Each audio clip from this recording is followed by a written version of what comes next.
We are so happy to have you with us, and you are a psychologist, motivational speaker, and a great altruist and humanitarian who is such an inspiring person by various ways.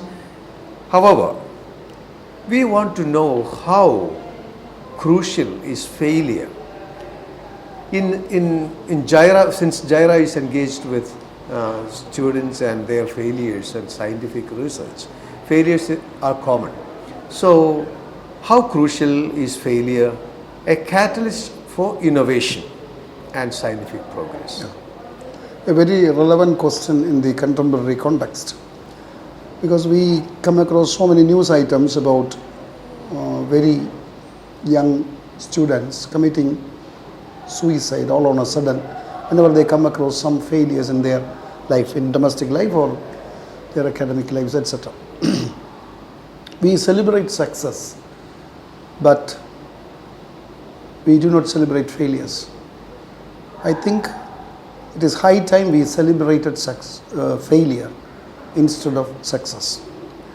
There is a famous idiom in English language, to meet one's Waterloo. It means to fail miserably.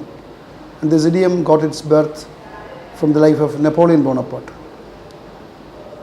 We laud Napoleon as a man of valor. But after this Battle of Waterloo, he was devastated. When he was defeated by Duke of Wellington, it was very difficult to tolerate the fact of failure. But we can approach failure in an entirely different perspective. I have read an anecdote about Carlyle, who lived in Victorian era. After spending years of hard work, study, research, he penned a very beautiful book entitled The French Revolution.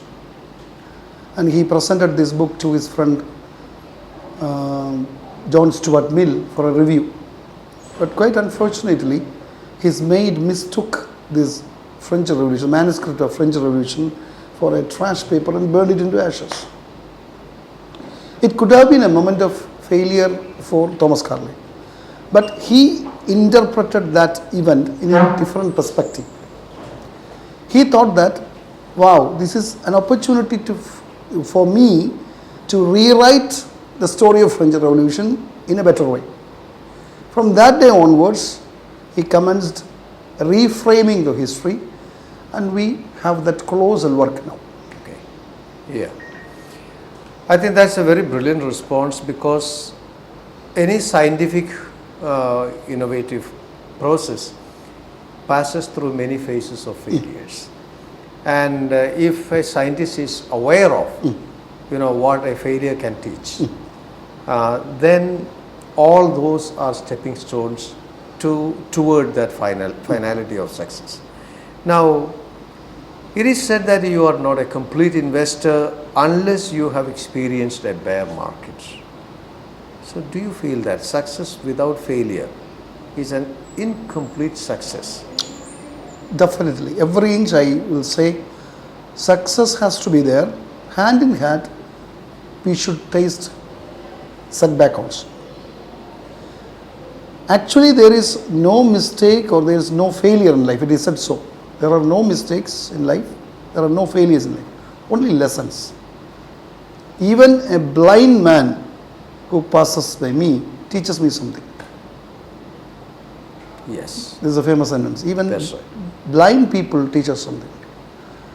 And if we have an open mind to learn something from a setback that happens in my life, that will be growth for me. Okay. Otherwise, my transformation, my growth, the very life itself will get stunted. When Edison was trying to invent bulb, he failed on multiple occasions. When he was asked about these multiple failures, he simply commented, I haven't failed. I have found out 1,000 ways that will not work. This should be the attitude of a scientist. I will say this should be the attitude of a normal human being, a layman. Even a layman should have this frame of mind, that this is a lesson for me. It's a very beautiful sentence in psychology. Failure is not defeat, it is delay only. Failure is not defeat, it is delay only. If I reframe my life on the basis of this sentence itself, my life will be miraculous. Beautiful. Quite interesting.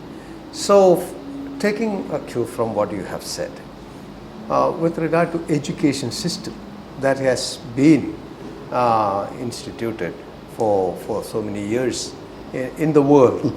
Now, one perspective would tell us that it is founded on success. So it is such a frame that success is the goal.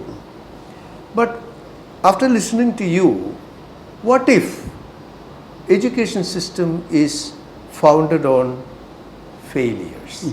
Reframing it as confronting failures, and failures is the touchstone rather than success. How would you look at that? Yeah, very, very relevant and thought-provoking question. In my personal opinion, this is the time we have to think in profundity about the contemporary educational system.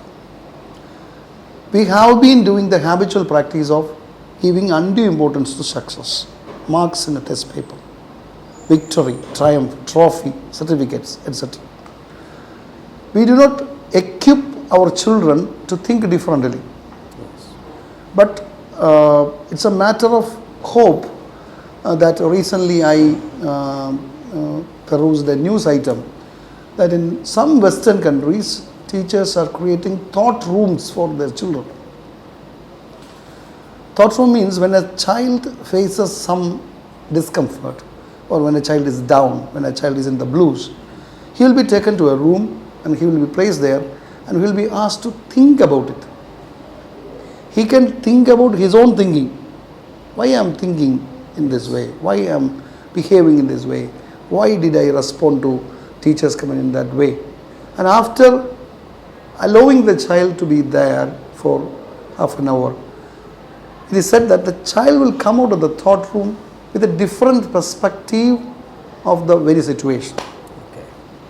So, as you said, I do affirm the viewpoint that educational system has to cudgel their brains about bringing about drastic changes in bringing up our children in terms of thinking differently. Yes. Instead of going along the usual path. Yes. True. There should be some changes, systemic changes. However, there is also another aspect of encountering success or failure. Some people are so capable or competent to deal with failures, whereas some others stumble and they fall.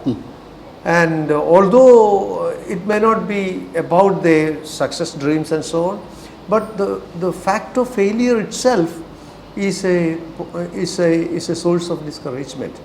So how do you what would be your take on these two mindsets, or the people with two ways of approaching, those who are stumbling at failures and those who are capable of overcoming it without much difficulties, problems? So how do you respond to success? The present educational system has to delve into that area. That means those people, those students, those adolescents who fail after failure. I will term in that way. Now, a lion's share of students fail after failure. Right. Actually, after failure, they should succeed. They should feel that I failed because I tried. Failure is a natural consequence of trying. For example, if I failed in a particular subject, it simply means that I tried to score marks. If I do not try, I will never fail.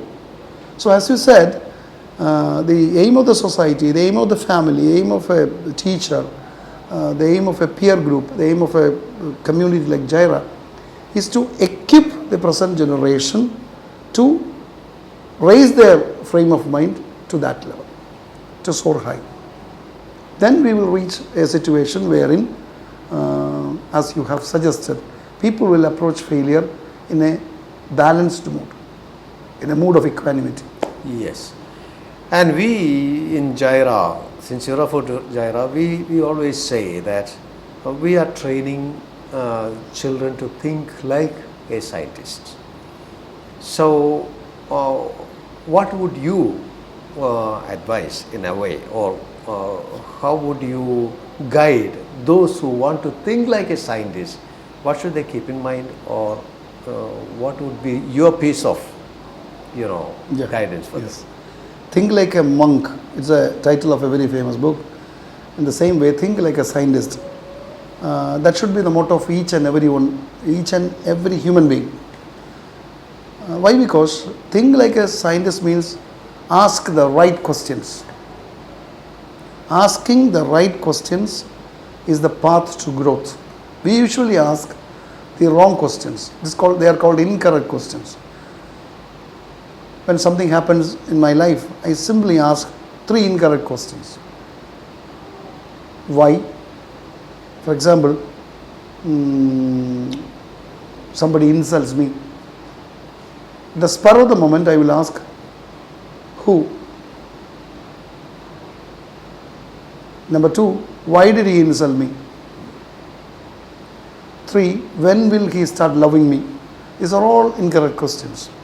So if I think like a scientist, then my thought pattern should be frame questions that commence with, how can I make myself lovable for him?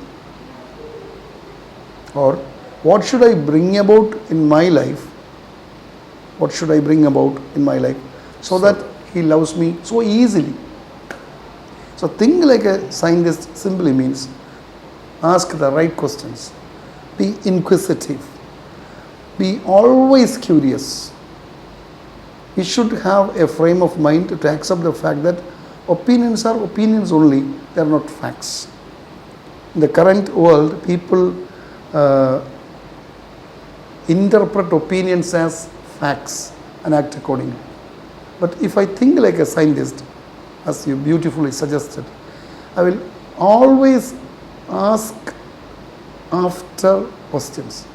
I will explore the questions behind the questions. That will be a beautiful process if I adopt the framework of a scientist. That's really bringing out the psychologist in you, because the answer was how to change my behavior, my attitude, my approach, and therefore how to ask the right question, how to reframe the question. So what would you advise a Jaira student, Jaira scholar who is interested in research in psychology? My advice will be just this. Life is so beautiful. Make it more beautiful because of your scientific intervention. And do you have any specific suggestion? Okay, if anyone wants to do research in psychology, follow these paths and be familiar with these thoughts and go to such areas and so on. Do you suggest anything of that sort? To people who aspire to become scientists. Exactly. My advice will be this. Some will listen to you, some will not. Okay. So what? Someone is waiting for you. If you do some research, some person in this huge world is waiting to receive the benefit of your research. Okay. If a student has this aim in his heart, in her heart, he will do the research in such a way that the fruit of the research will be beneficial for the mankind.